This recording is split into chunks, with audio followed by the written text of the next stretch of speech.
capaces de devolver a la vida lo que está cayendo en nuestro poder, en nuestra voluntad para devolverlo, es la parte más emocionante, vamos a decirlo. Pero lo único, y aquí reitero, lo único que no debe de ocurrir es que ustedes se estresen por esto. Cuando encuentren la facilidad, háganlo. Y háganlo una vez y vean qué sucede si no lo hacen, y vean qué sucede si lo hacen. Pero tiene que ser natural, naturalito, naturalito. No es de una manera rigurosa, ni es tampoco de una manera amorosa. Es una manera equilibrada, balanceada y muy potente, muy fuerte, ¿verdad? ¿Algún otro comentario, duda, pregunta? ¿Había otra mano por ahí? No. Este, ¿Alguien más que desee aportar? ¿Preguntar? Abra por favor su micrófono.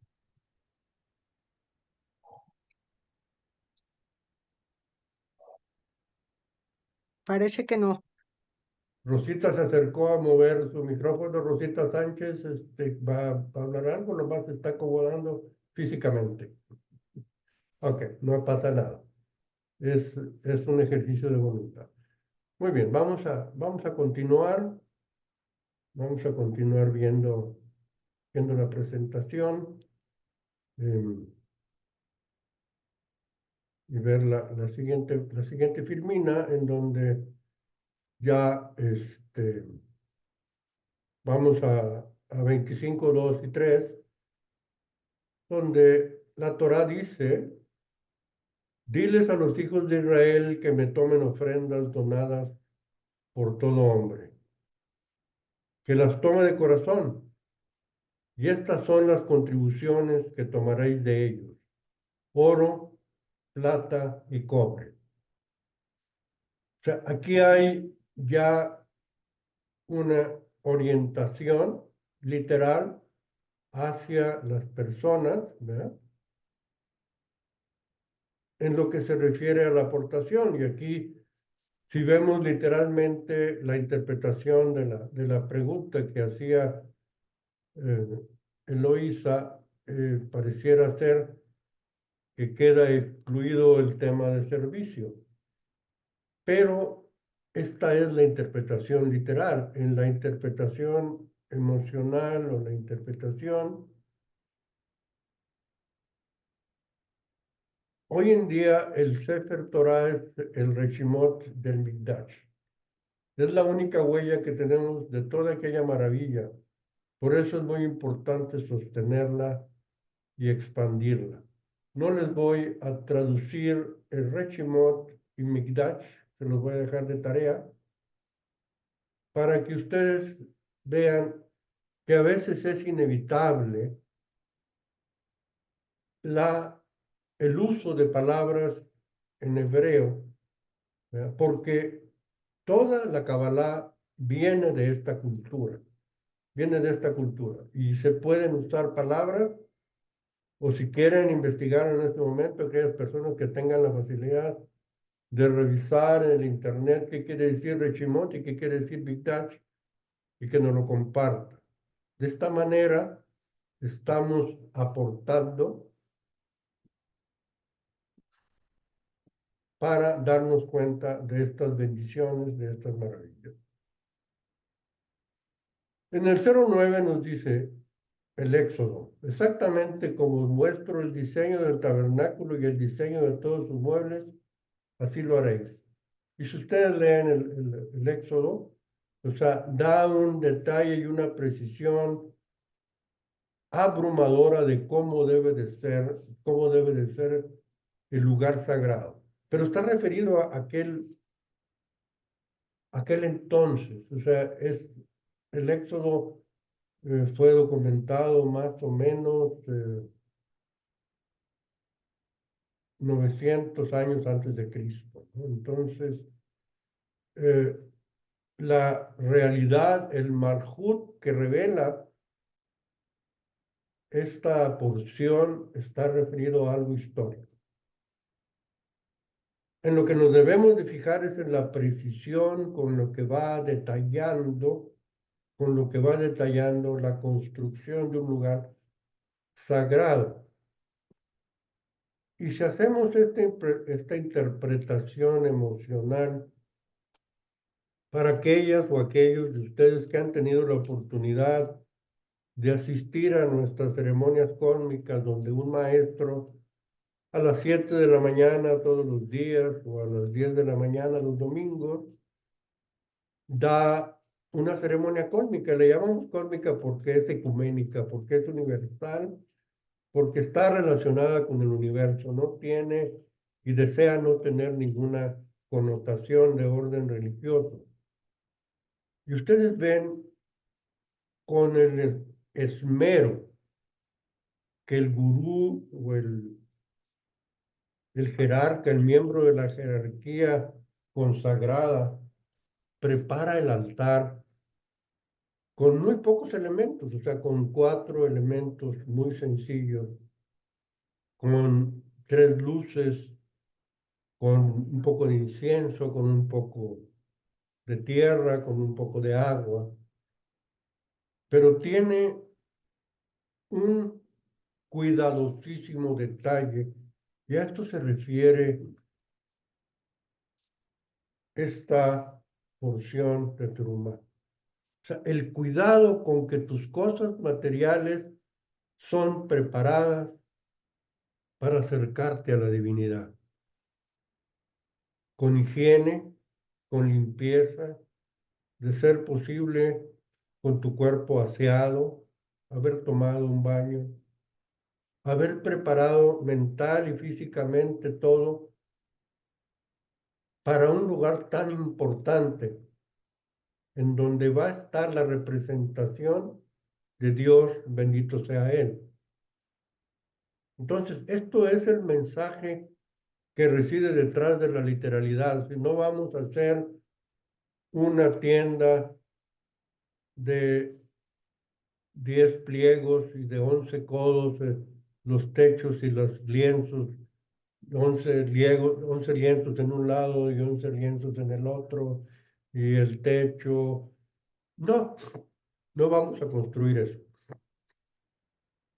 Vamos a cuidar detenidamente lo que hacemos cuando oramos, cuando preparamos nuestra mentalidad, nuestra conciencia a estar en contacto con lo superior.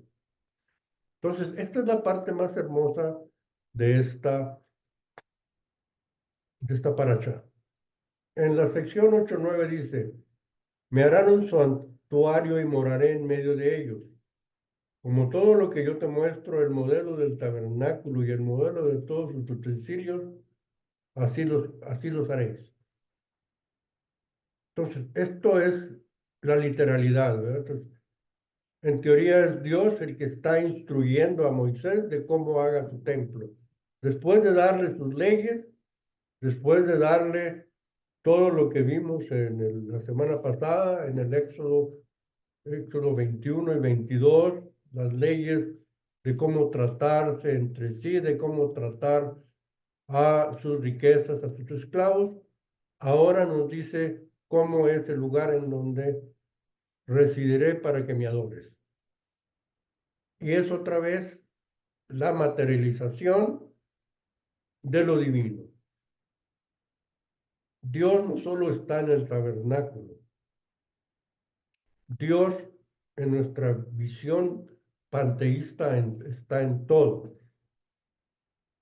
pero es en el tabernáculo donde tú te concentras, donde tú centras tu atención en lo sagrado. Y obviamente el movimiento del árbol de la vida ocurre hacia tu persona y regresa de tu persona hacia lo elevado.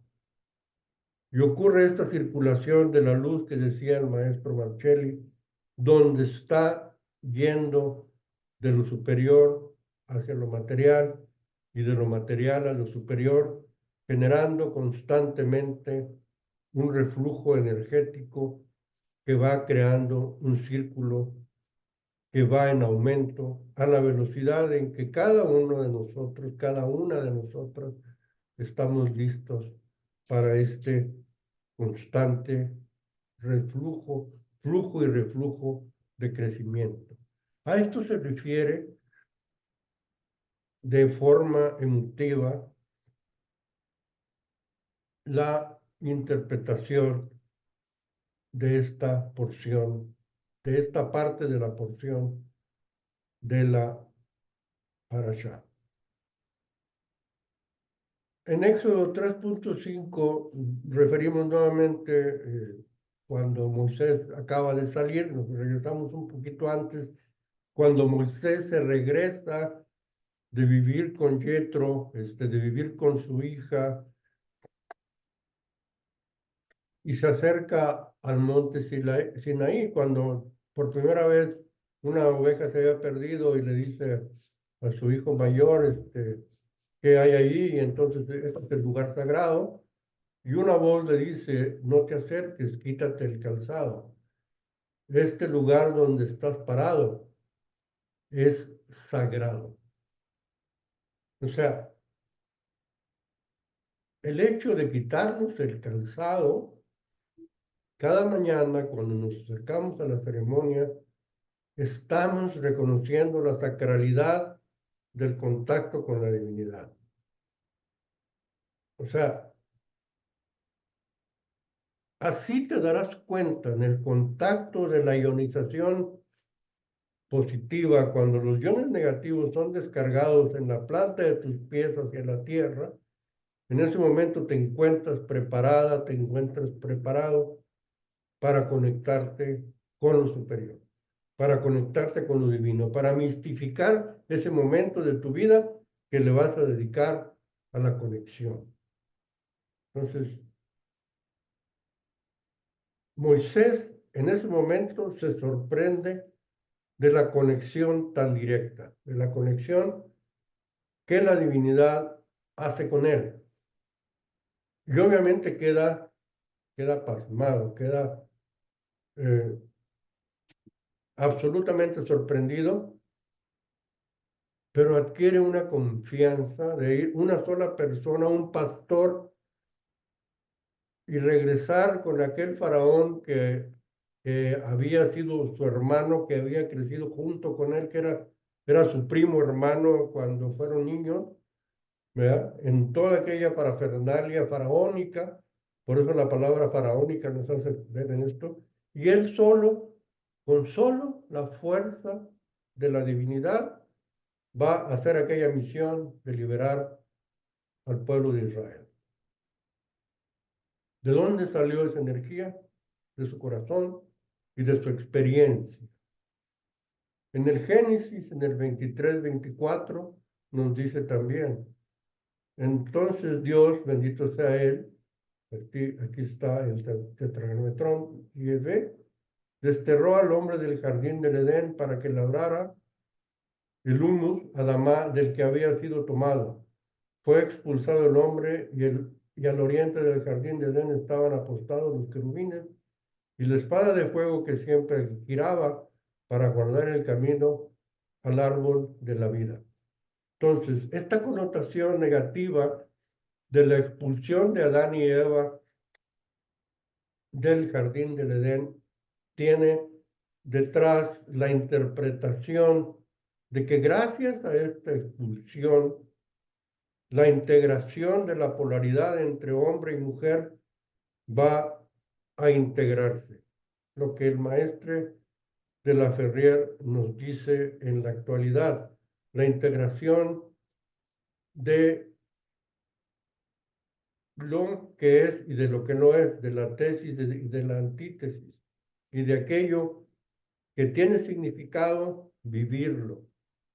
En la interpretación de la Kabbalah, las 600.000 almas que formamos una sola unidad, representamos esa integración necesaria que parte desde la escritura del Génesis. Los arqueólogos sostienen que los querubines eran animales híbridos, usados para el misticismo de origen mesopotámico y también eran usados en Egipto para espantar a los demonios. Entonces, estas figuras aparecen históricamente en todas las culturas. Pero recuerden que todas las culturas eh, premosaicas, o sea, antes de Moisés, tanto en Egipto como en Mesopotamia, eran muy dados a ingerir sustancias dopantes para generar contactos con la divinidad. Y con mucha frecuencia estas figuras eh, de animales hombres o de hombres animales que le daban esta sensación de querubín, la palabra querubín se formó en aquel entonces, pero ahora en la mística moderna se le da a los querubines una posición mucho más destacada y mucho más cercana a los serafines, que son los seres angélicos más elevados. Pero en aquel tiempo le daban a los querubines una importante misión para asustar a los seres. Y la presencia de los querubines ante Moisés no le produjo miedo alguno. Al contrario, fortaleció la potencia para lograr su propósito y aquella misión tan trascendental del milagro de la liberación. En Éxodo 24, un poco antes de las leyes, te harás a ti mismo una imagen tallada, no te harás de ti mismo una imagen tallada ni ninguna semejanza de lo que está arriba en el cielo, ni abajo en la tierra, ni en las aguas debajo de la tierra. No te inclinarás ante ellos ni les servirás. O sea, era muy importante dispersar, y es muy importante todavía en la actualidad, dispersar símbolos, talismanes, imágenes, figuras que nos desenfocan del origen de la emanación, del mundo de Atzilut, de dónde viene la energía de la luz. Y no quedarnos en algunas de las imágenes, en algunos de los representantes que van sirviendo como intercesores para que el movimiento de la luz siga una ruta de flujo natural. Pero la prevalente energía es la energía de la divinidad. O sea, no criticamos, no juzgamos ningún uso de ninguna imagen,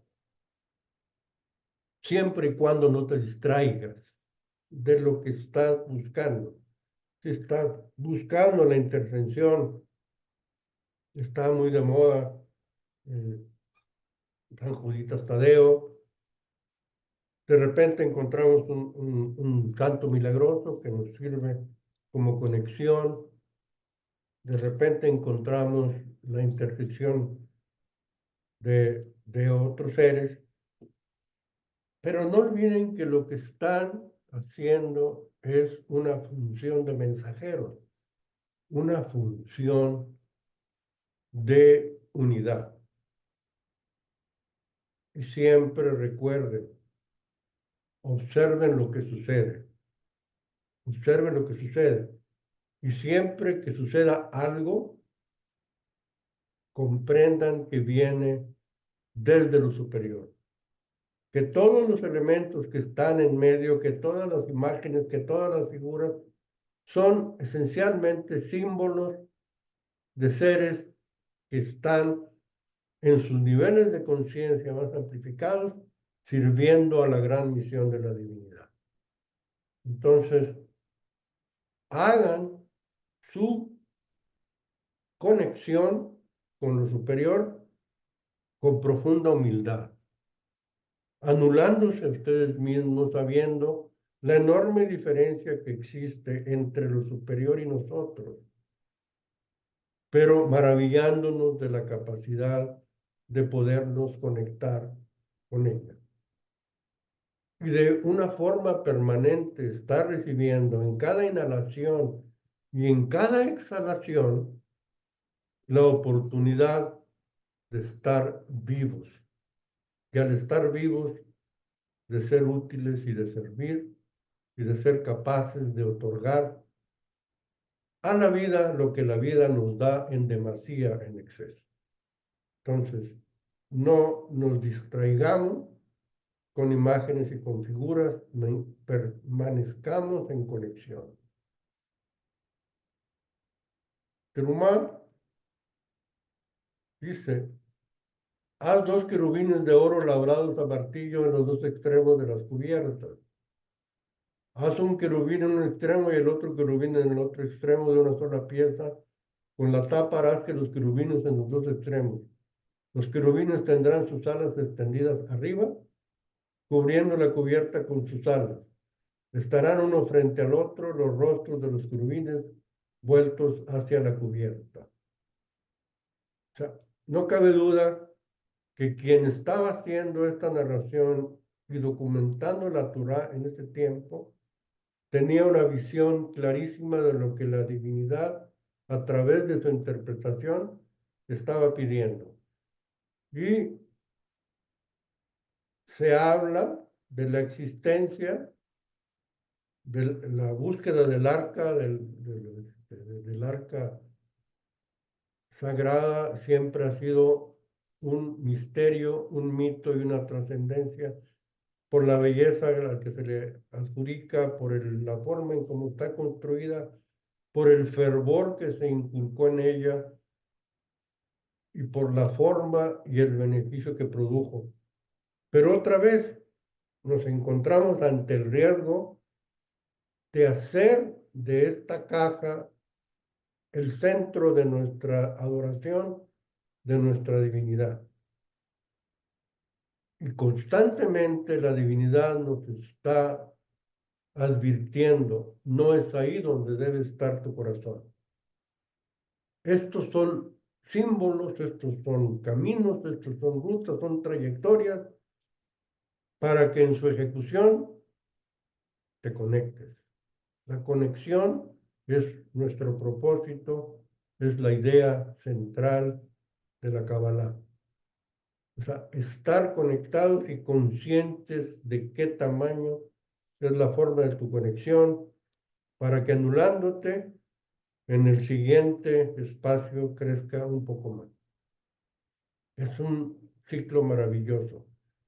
Y no es aquí, no es en el tabernáculo donde tu atención debe de encontrarse, sino es en la magia, que es el lugar sagrado, en el punto de tu corazón, de donde emanan todas tus buenas intenciones y servicios, debe de estar produciéndose este milagro.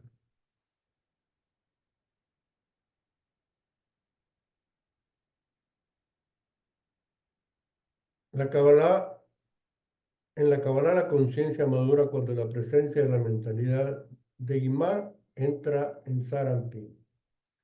Sarampin es el pequeño rostro, estas 6 sefirot.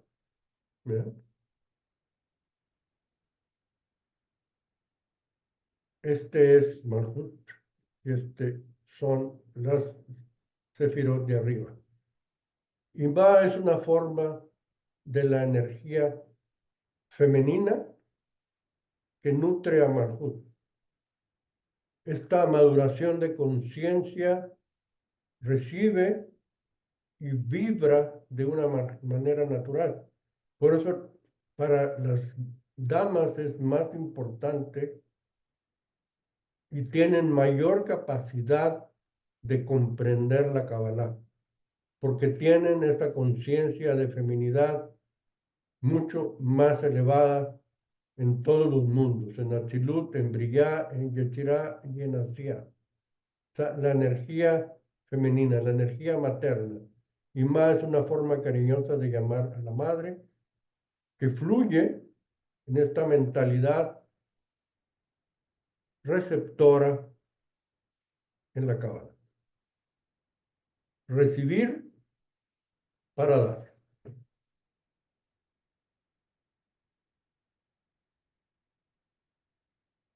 Esto es la porción del día de hoy. ¿Les trajo alguna reflexión? ¿Les trajo alguna idea? ¿Les trajo alguna pregunta?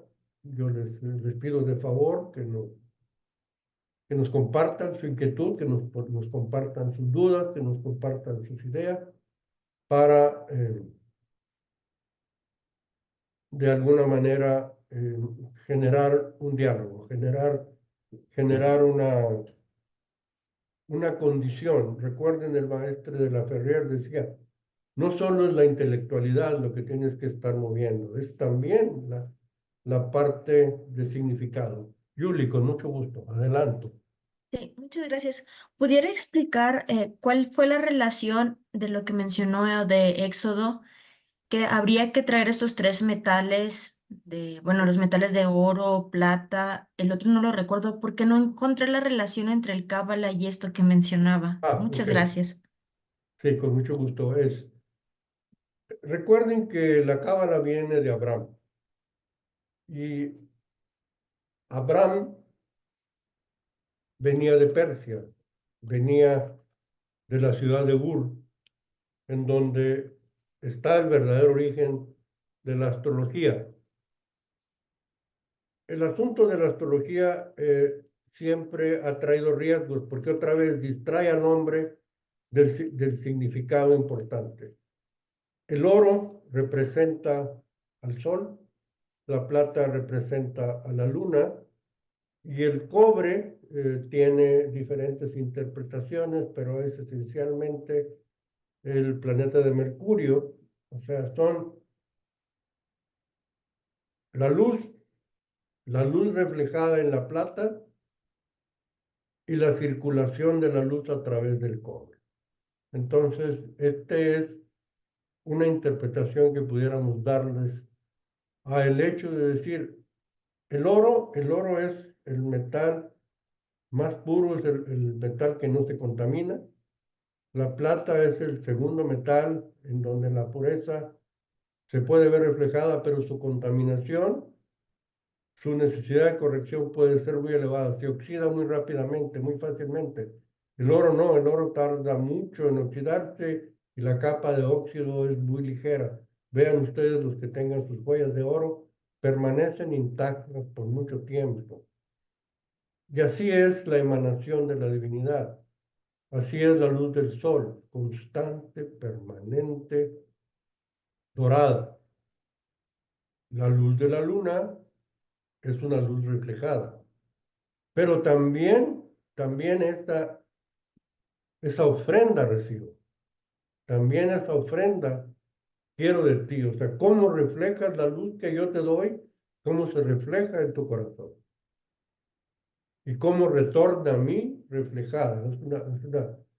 Una luz retornante que una vez que la luz que sale de la divinidad toca tu corazón, ¿cómo la devuelves tú al mundo, a la vida y a la propia divinidad? Y el cobre es, los utensilios en aquel tiempo se hacían de cobre, las vasijas para cocinar se hacían de cobre, y representa esta parte más burda, pero que se resuelve a través de la palabra, a través de la conversación, a través del diálogo, y ahí se encuentra la razón por la que el cobre era aceptado como una tercera ofrenda. Espero que haya sido más o menos. Muy claro, muchísimas Ese, gracias. sí, con gusto, Yoli. Eh, ¿Por qué Tenemos Mercurio? una pregunta, Sí, perdón, en el chat de Graciela Alcántara. Dice, ¿por qué Mercurio y por qué Cábala? bueno, no sé si ya había escrito Graciela la pregunta cuando comenté. El cobre tiene esa condición más, más operativa, más funcional, y del cobre se hacían las vasijas en aquel tiempo. Entonces, la representación, o sea, yo acepto de ti la ofrenda y está muy relacionado con la pregunta que hizo Eloísa. ¿Puedo ofrendar mis servicios? Son de lo que estamos hechos, de seres humanos. Entonces, sí, y es por esta razón de que al ofrecer lo que somos, honestamente, para servir a la misión o a la vida, a la naturaleza, se acepta el cobre como ofrenda. ¿Y por qué Kabbalah? No entiendo la pregunta. ¿Por qué Kabbalah? ¿En qué sentido? ¿Por qué estamos estudiando Kabbalah? No entendí su pregunta. Me disculpo por ello. ¿Quiere ampliarla? ¿O fue suficiente lo que Graciela. le pregunté? Graciela dice, lo del cobre me queda claro porque Kabbalah con K me refiero o por qué representar al planeta. Bueno, traté de explicarlo. Kabbalah con K nos decía Wilfrido la semana pasada y la vez anterior, es cómo intelectualizamos la enseñanza, cómo a través de la energía racional recibimos esta información. Mucha de la información que está documentada de pronto cae en el terreno de lo dogmático. O sea, no hay muchas personas que hayan visto los sefirot, no hay muchas personas que hayan visto los senderos del árbol de la vida. Entonces, Kabbalah con K es la enseñanza intelectual de las interpretaciones de la Torá. Entonces, esta es la razón por la que nos hacen conciencia del concepto. Lo que estás escuchando va a vivir un proceso místico en tu ser y de alguna manera va a dar un resultado diferente a decir 2 más 2 es igual a 4. La sinergización de tu vida cuando vives la Kabbalah, cuando practicas la Kabbalah, y esto no quiere decir que tienes que vivir rituales.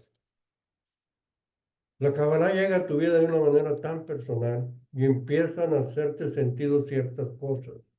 Hay personas que se conectan con Israel, con Belén, con Jerusalén todos los días y ahí encuentran su fuerte de inspiración. Hay personas que tienen un maestro. Lo decía yo en la primera clase, cada cabalista es un marinero. Y cada marinero ha visto los océanos de una manera absolutamente personal. No hay dos marineros que hayan visto los mismos océanos en el mismo momento y con el mismo significado. Entonces, la parte más importante que me gustaría ofrecerles es vivan la Kabbalah de ustedes, vivan la Kabbalah como vaya transformando en ustedes. Saquen cada día un poquito de su cerebro, la parte intelectual, para que el espacio que queda libre se llene de intuición, que empiecen a intuir acciones, conexiones y formas de vivir la Kabbalah de una manera absolutamente personal. Por eso la Kabbalah se escribe con K cuando solo la intelectualizamos. Tenemos que sentirla, tenemos que vivirla, pero sobre todo, muchachas y muchachos, se vive de una manera personalísima. Nos dice otra vez, nos quiere leer la pregunta, tiene otra pregunta o la misma, no lo sé. Adelante. Sí, es que ella pregunta que por qué Kabbalah con K representa al planeta Mercurio.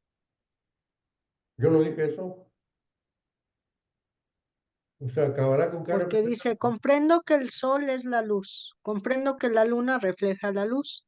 pero ¿qué relación se tiene con Mercurio?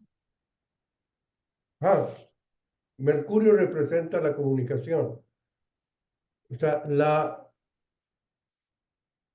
parte elevada de nuestro árbol de la vida está a la altura de la verbalización.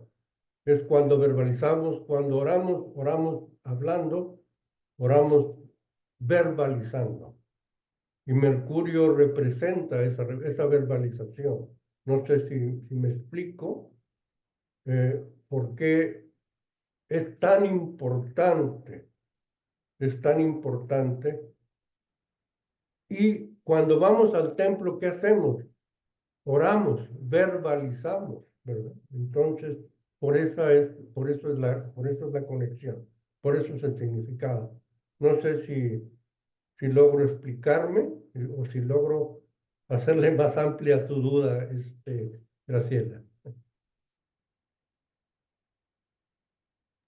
Ahora Dice que comprendo sí, que sí se tiene razón que con la ya astrología. ya le quedó claro. Sí, o sea,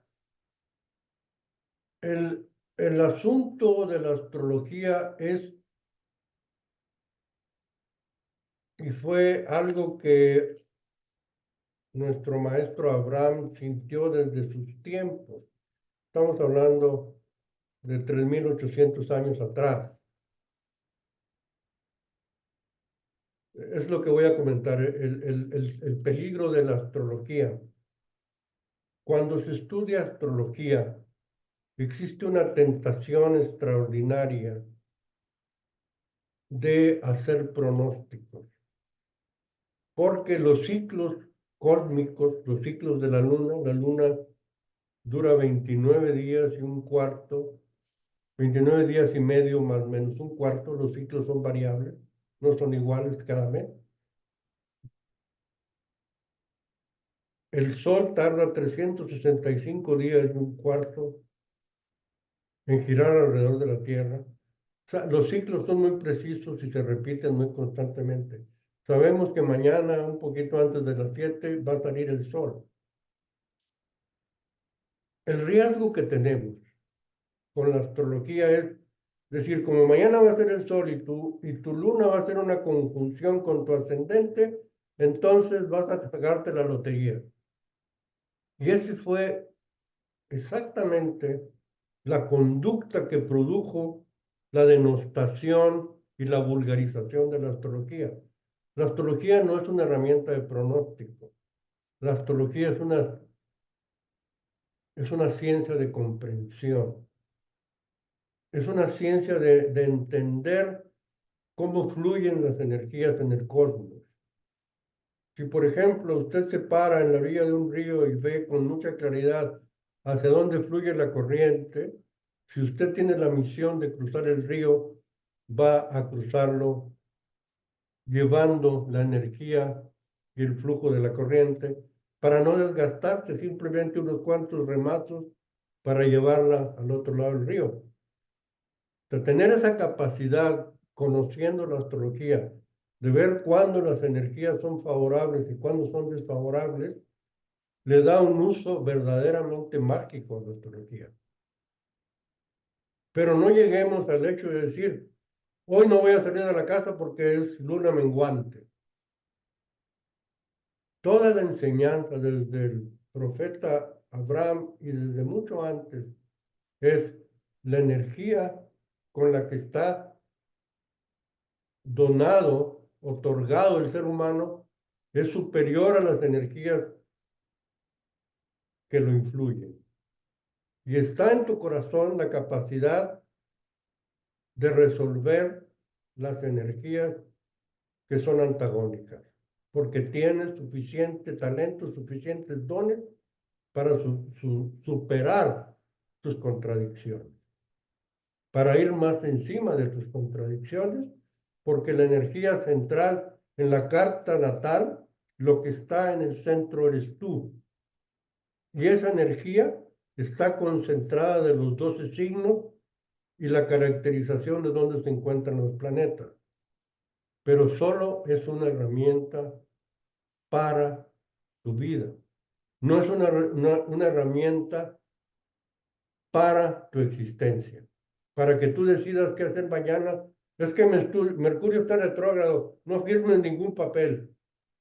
O sea, Mercurio está retrógrado, sé cautelosa con los documentos que lees, pero a veces en su presencia retrógrada, Mercurio te ayuda a resolver un asunto que dejaste inconcluso en el pasado y al firmarlo lo resuelves.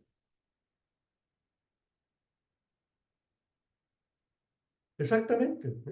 Dice en su pregunta, por ejemplo, es como jugar ajedrez. El ajedrez nos enseña a hacer estrategias. El ajedrez nos enseña a planificar.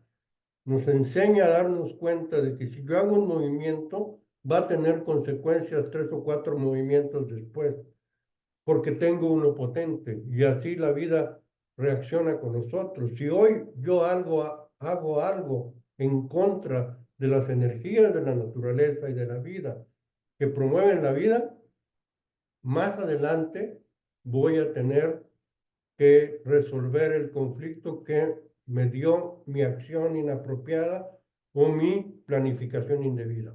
Es correcto, Graciela. Es exactamente para eso sirve la astrología. Pero bueno, otro día hacemos una clase de astrología con mucho gusto. También me gusta mucho, pero considero que es un instrumento, no es un propósito la astrología de la vida. Perdón.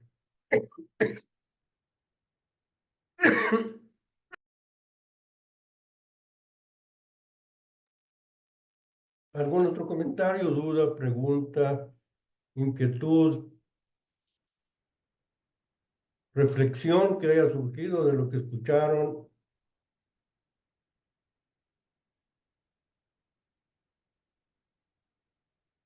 Es correcto, Graciela. Existe en los escritos de Kabbalah, no se llama causa y efecto, se llama raíz y rama.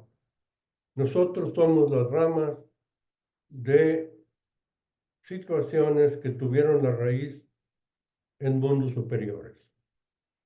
Entonces, sí, la respuesta es somos causa y efecto, somos karma, lo dicen en sánscrito, karma también es la expresión de causa y efecto, pero usando lenguaje cabalístico es la ley de raíz y rama. Un árbol que se nutre en sus raíces se verá beneficiado en sus frutos. Un árbol que se deteriora sus raíces, que no tiene el nutriente adecuado, se refleja en sus hojas, se refleja en su esplendor, se refleja en sus carencias. Entonces, la Kabbalah nos enseña que nuestros problemas y nuestra existencia debemos de elevarla y resolverla en las séfiras, en la sefirot o en la séfira inmediatamente superior que es Yesod, para ir buscando la energía de raíz y ahí está las energías para resolver los problemas que hoy visualizamos como ramas, como hojas en nuestra vida, tienen su solución más arriba. Somos causa y efecto, es correcto.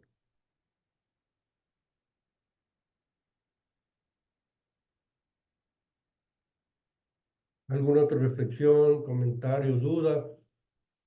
Ángeles, me encanta su expresión, pero me gustaría escucharla. Me retiro ya. Buenas noches y muchísimas gracias. Que Hasta la descanse, próxima. gracias por esperarnos, descanse ya, se lo merece mucho. Sí, gracias. Bendiciones.